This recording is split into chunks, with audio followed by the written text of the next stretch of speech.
ടെക്സ്റ്റൈൽസിലേക്ക് വന്നു കയറിയ ആൾക്കാരെ കണ്ട് അവൾ ഞെട്ടി. തൻ്റെ അമ്മയും അച്ഛനും കൂടെ ഒരു കുട്ടിയുമുണ്ട്. അവൻ്റെ മുഖം വ്യക്തമല്ല. അവൾ ഒന്നുകൂടി ശ്രദ്ധിച്ചു നോക്കിയപ്പോൾ അത് തൻ്റെ മകനാണ്. താൻ 10 മാസം നൊന്തു പ്രസവിച്ച തൻ്റെ പൊന്നുമോൻ. അവൾക്ക് സങ്കടം സഹിക്കാൻ വയ്യ. തൊട്ടടുത്തുണ്ടെങ്കിലും അവനെ ഒന്ന് തൊടാനോ ഉമ്മ വയ്ക്കാനോ പോലും പറ്റാത്ത ഒരു അമ്മയായി പോയല്ലോ താനെന്നോർത്തപ്പോൾ അവൾക്ക് സങ്കടം വന്നു. ഓടി അടുത്തേക്ക് ചെന്ന് അവനെ കെട്ടിപ്പിടിച്ചാൽ മൊത്തത്തിൽ പ്രശ്നമാവും. തൻ്റെ കഥകളെല്ലാം ഈ സ്ഥാപനക്കാരറിയും. പിന്നെ ഒരാൾ പോലും തന്നോട് മിണ്ടില്ല. സ്വന്തം കുഞ്ഞിനെ കളഞ്ഞിട്ട് വേറൊരു ജീവിതം തിരഞ്ഞെടുത്ത അമ്മയായി തന്നെ ചിത്രീകരിക്കും.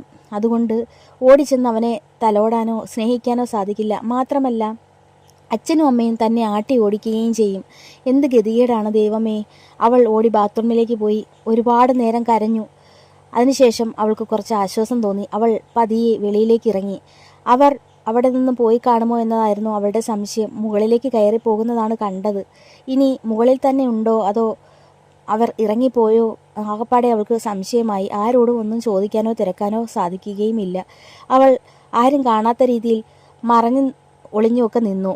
കാര്യം താൻ റിസപ്ഷനിൽ നിൽക്കുന്ന വ്യക്തിയാണ്. അവിടെ നിന്ന് മാറി ഒരുപാട് നേരം നിൽക്കാനും സാധിക്കില്ല.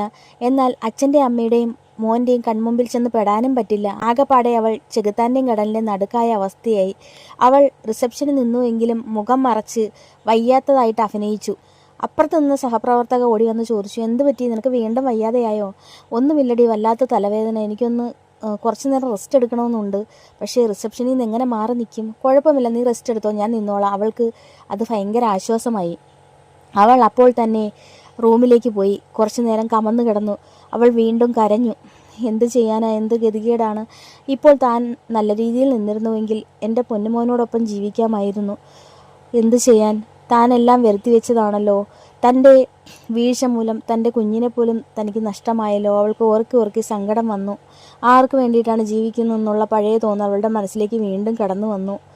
കുറേ നേരം സ്വയം ആശ്വസിക്കാനും ശ്രമിച്ചു. എന്നെങ്കിലും ഒരിക്കൽ അവൻ അമ്മയെ തിരക്കി വരാതിരിക്കില്ല, അവൾ ആശ്വസിച്ചു. അവൻ്റെ പെറ്റമ്മ താനാണല്ലോ. നീ രവി വേറൊരു വിവാഹം കഴിച്ചാലും അവനെ പ്രസവിച്ച അമ്മയെ അവൻ എന്നെങ്കിലും തിരക്കി വരും. എന്നെങ്കിലും അവൻ എന്നെ മനസ്സിലാക്കി അവൻ എന്നെ സ്നേഹിക്കാൻ ശ്രമിക്കും എന്നൊക്കെ അവൾ സ്വയം ആശ്വസിച്ചു.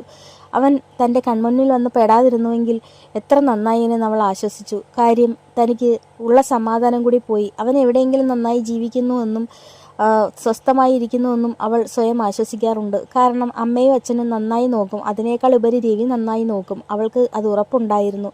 അതുകൊണ്ട് തന്നെ അവൾക്ക് മനോജിൻ്റെ കൂടെ നിൽക്കുമ്പോൾ കുഞ്ഞിനെ ഓർത്തൊരു ടെൻഷൻ ഇല്ലായിരുന്നു. പക്ഷേ ഇപ്പോൾ അവനെ കൺമുന്നിൽ കണ്ടപ്പോൾ അവൾക്ക് എന്തെന്നില്ലാത്ത സങ്കടം വന്നു. ലോകത്തുള്ള ഒരമ്മയും ചെയ്യാത്ത പ്രവൃത്തിയാണ് താൻ ചെയ്തത്. സ്വന്തം കുഞ്ഞിനെ പോലും ഒരു നോക്ക് കാണാൻ പിന്നീട് ആ വീട്ടിലേക്ക് പോയിട്ടില്ല. ഒന്ന് വിളിച്ച് അവൻ്റെ ശബ്ദം കേൾക്കാൻ പോലും താൻ ശ്രമിച്ചിട്ടില്ല.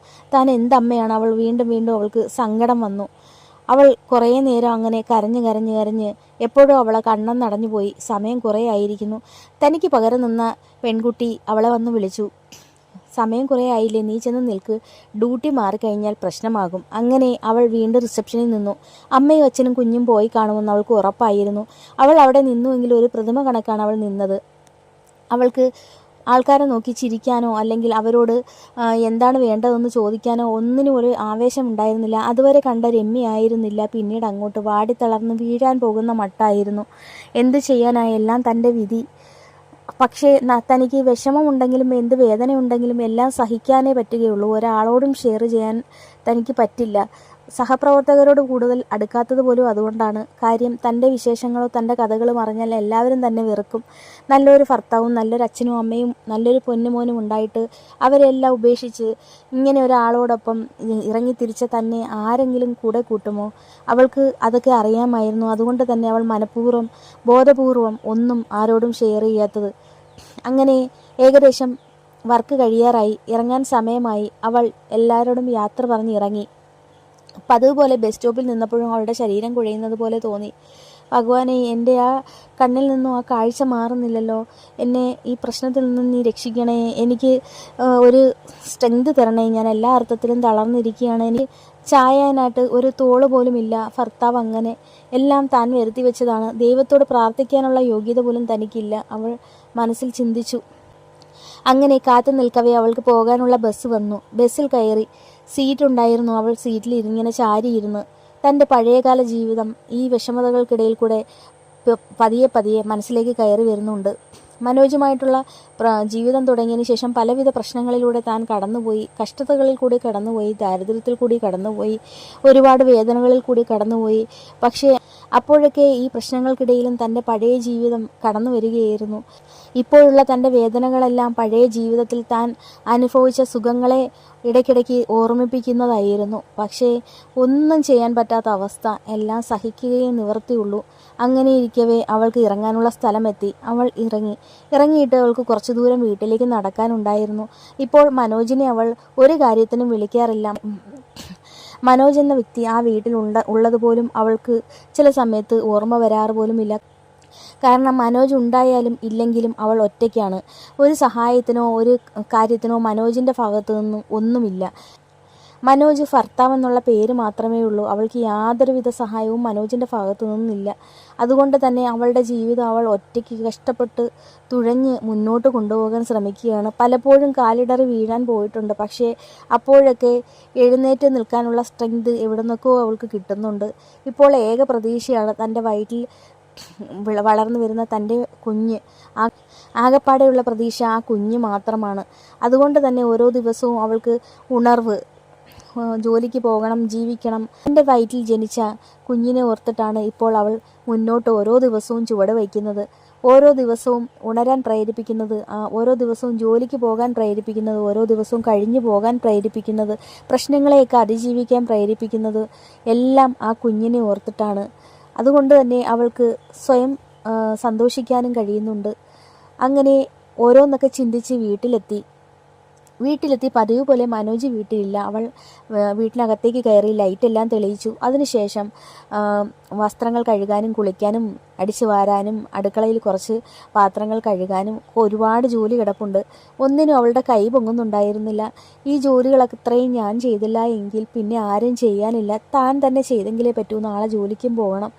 അവൾ ദൈവത്തോട് പ്രാർത്ഥിച്ചു, ദൈവമേ എനിക്ക് എല്ലാത്തിനുമുള്ള സ്ട്രെങ്ത് നീ എനിക്ക് തരണേ, എനിക്ക് മുന്നോട്ട് പോകാനുള്ള ഊർജ്ജം നീ തരണേ, ആകപ്പാടെ എനിക്ക് വിളിക്കാനും പറയാനും സങ്കടപ്പെടാനും എല്ലാം നീ മാത്രമേ ഉള്ളൂ ഈ ലോകത്ത്.